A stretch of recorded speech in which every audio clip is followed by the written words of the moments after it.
The Lost Wallet in Central Park. A story of unexpected kindness. It was a chilly autumn morning in New York City, and Central Park was alive with its usual bustle. Golden leaves drifted gently from towering trees, carpeting the winding pathways in warm hues of orange and red. Joggers pushed past with determined strides, couples strolled hand in hand, and children's laughter echoed from a nearby playground. Amid this familiar scene, a man named Daniel walked thoughtfully, his breath visible in the crisp air as he adjusted the collar of his blue jacket. Daniel loved Central Park.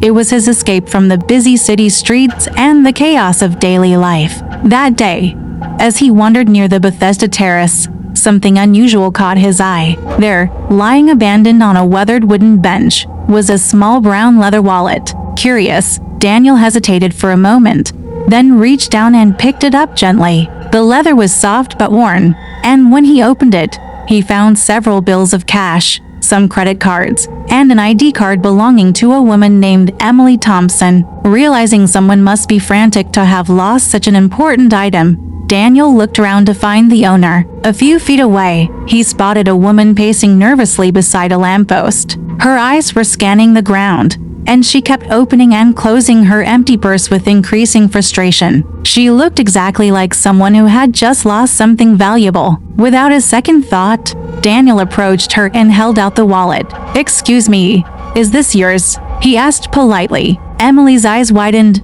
and relief washed over her face like a wave. "Yes. Oh my gosh. Yes. I can't believe you found it," she said, her voice trembling slightly with gratitude. She took the wallet with shaking hands, checking inside to make sure everything was there. "Thank you so much," she added, her eyes welling up with tears. As they stood there, the noise of the park seemed to fade away. For a few moments, two strangers connected over a simple act of kindness. Emily explained she was visiting the city for a job interview later that day and had been so distracted she didn't realize her wallet had slipped from her bag. Daniel smiled warmly. "Well, I hope this brings you some good luck," he said. "New York can be overwhelming, but it's the little things that remind us people still care." They talked briefly about the city, about the hectic mornings, the quiet corners of the park, and how small acts could change someone's entire day. Emily shared how much this gesture meant to her, and Daniel confessed that he sometimes felt lost in the city himself. By the time they parted ways,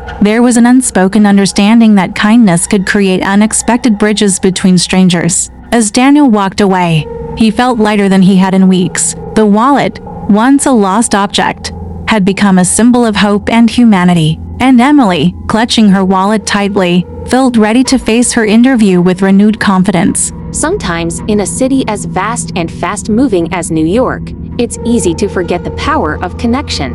But on that crisp autumn day, beneath the golden leaves of Central Park, two lives briefly touched, reminding us all that kindness, no matter how small, can change the course of a day or even a life.